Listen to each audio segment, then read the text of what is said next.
Budidaya burung puyuh. Burung puyuh merupakan jenis burung yang tidak bisa terbang. Ukuran tubuhnya relatif kecil dan berkaki pendek. Berikut ini adalah persyaratan lokasi dalam budidaya burung puyuh. 1. Lokasinya jauh dari keramaian dan pemukiman penduduk. 2. Lokasinya mempunyai strategi transportasi terutama jalur samportak dan jalur-jalur pemasaran. 3. Lokasi terpilih dan bebas dari wabah.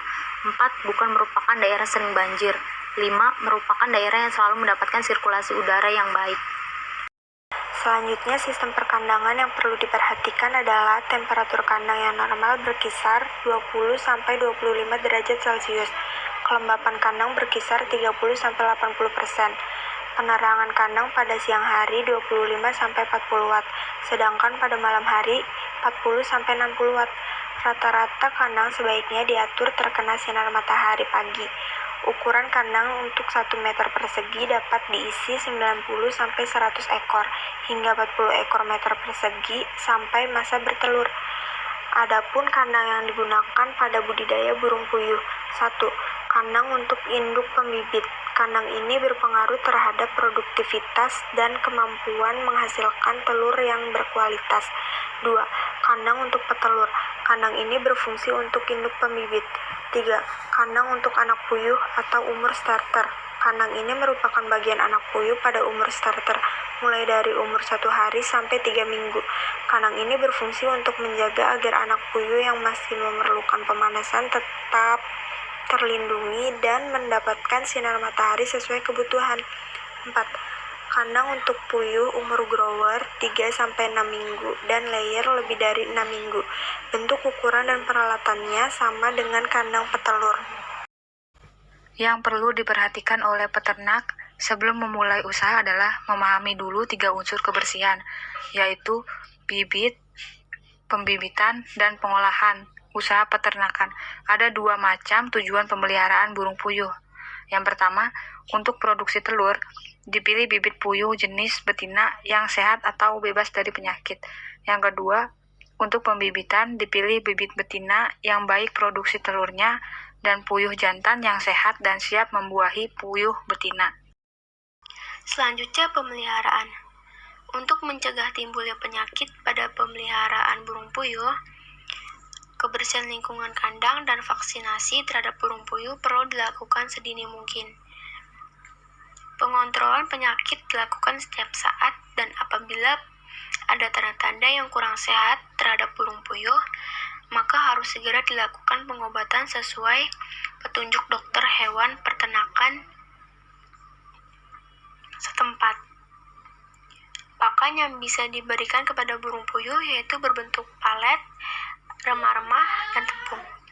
Pemberian pakan anakan diberi 2 kali sehari, pagi dan malam. Sedangkan puyuh dewasa diberi hanya 1 kali sehari, yaitu di pagi hari saja. Untuk minum anakan puyuh pada pembibitan terus-menerus. Pemberian vaksinasi dan obat pada umur 4-7 hari. Puyuh divaksinasi pada dosis setengah dari dosis untuk ayam. Vaksin dapat diberikan melalui tetes mata atau minuman.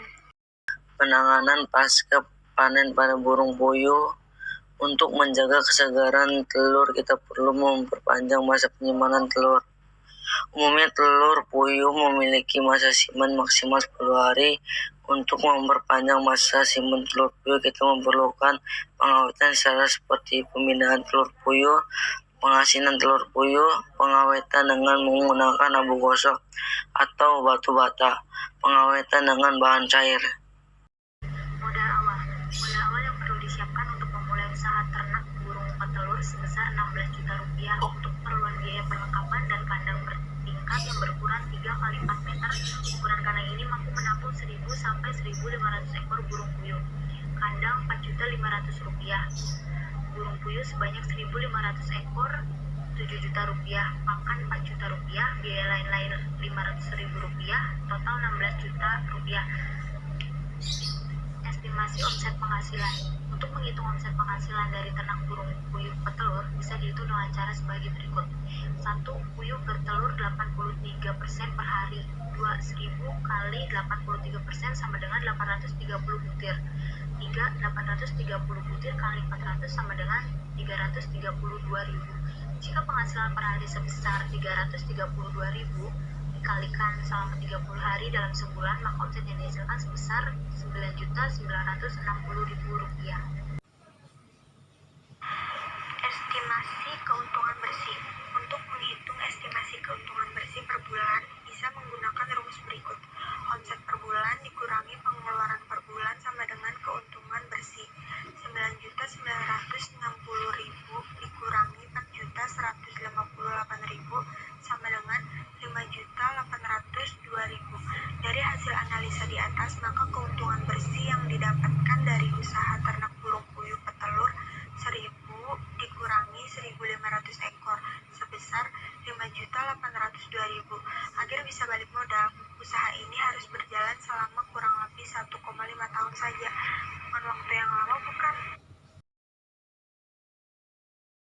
Ciri-ciri burung puyuh. Puyuh juga tidak sulit untuk dibudidayakan, karena dia merupakan hewan endemik dan asli dari Indonesia. Puyuh liar biasa terlihat di tenggalan, lahan jagung, dan biasa masuk di pagi hari hingga sore hari. Cara membedakan puyuh jantan dan betina sebenarnya cukup mudah dan cukup sederhana. Bulu puyuh jantan memiliki yang lebih tegas dibandingkan betina. Puyuh betina kemudian dibesarkan sehingga 45 hari untuk bisa bertelur hingga 1,5 tahun. Sedangkan puyuh jantan dibesarkan untuk menjadi puyuh pedaging dan diolah menjadi aneka olahan puyuh. Tak hanya dimanfaatkan menjadi petelur dan pedaging, feses dari puyuh juga bisa dimanfaatkan menjadi pupuk organik. Tanah yang diberikan pupuk dari feses puyuh memiliki elektrolit yang bagus sehingga bisa mengantarkan unsur hara yang baik bagi tanah, termasuk memberikan aerasi yang baik bagi tanah. Dari hasil analisa, kita sudah dapat menyimpulkan bahwa usaha ternak burung puyuh petelur ini memang sangat menjanjikan. Pasalnya, dengan modal Rp60 juta saja, pemilik usaha bisa menghasilkan keuntungan bersih sebesar Rp5.802.000. Misalnya keuntungan yang dihasilkan per bulannya akan membuat modal cepat kembali, yakni hanya memerlukan waktu selama 1,5 tahun, waktu yang terasa cukup singkat bagi pemilik usaha yang sudah sukses mendapatkan penghasilan jutaan rupiah per bulannya. Terima kasih dan selamat mencoba ya sobat, semoga bermanfaat.